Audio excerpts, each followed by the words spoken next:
Bangladesh cricket board বিসিবির পরিচালনা পর্ষদ নির্বাচনের ফলাফলের ঘোষণা চলছে। আমরা সরাসরি সেখানে যুক্ত হচ্ছি। জনাব সানিয়ান তানিম নাভিন ৬৬ ভোট পেয়ে নির্বাচিত হয়েছেন। জনাব শাফিক আহমেদ সালাম ৬৫ ভোট পেয়ে নির্বাচিত হয়েছেন। জনাব আসিফ রাব্বানী ৬৪ ভোট পেয়ে নির্বাচিত হয়েছেন। জনাব মির্জা ইয়াসির আব্বাস ৬৩ ভোট পেয়ে নির্বাচিত হয়েছেন। জনাব রফিকুল ইসলাম বাবু ৫৩ ভোট পেয়ে নির্বাচিত হয়েছেন। প্রফেসর ডাক্তার সরকার মাহবুব আহমেদ শামীম ৪১ ভোট পেয়ে নির্বাচিত হয়েছেন। এই ছিল আমাদের আজকের কন্টেস্টিং প্রার্থীদের মধ্যে যে ভোট অনুষ্ঠিত হয়েছে সে ভোটের ফলাফল। এছাড়া আপনারা জানেন ৪ বিভাগ থেকে ৭ জন বিনা প্রতিদ্বন্দ্বিতায় নির্বাচিত হয়েছেন।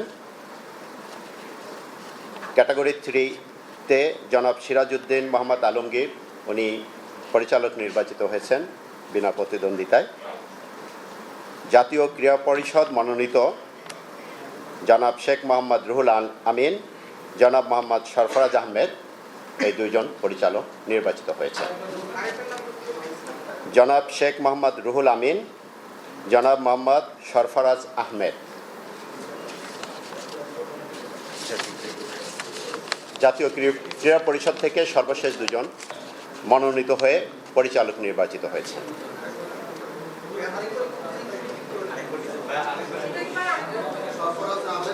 ওকে, জনাব শেখ মোহাম্মদ রুহুল আমিন, জনাব মোহাম্মদ সরফরাজ আহমেদ এই 2 জন।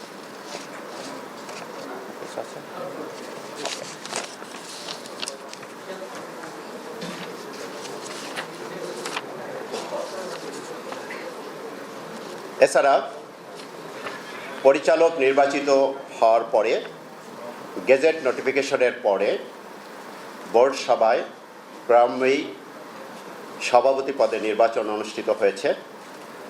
সভাপতি পদে একক প্রার্থী হিসাবে জনাব তামিম ইকবাল খানকে চূড়ান্তভাবে সভাপতি হিসাবে নির্বাচিত ঘোষণা করা হয়েছে।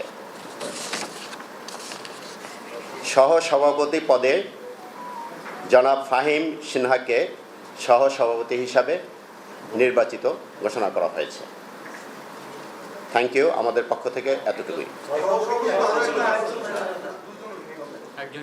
আপাতত 1 জন।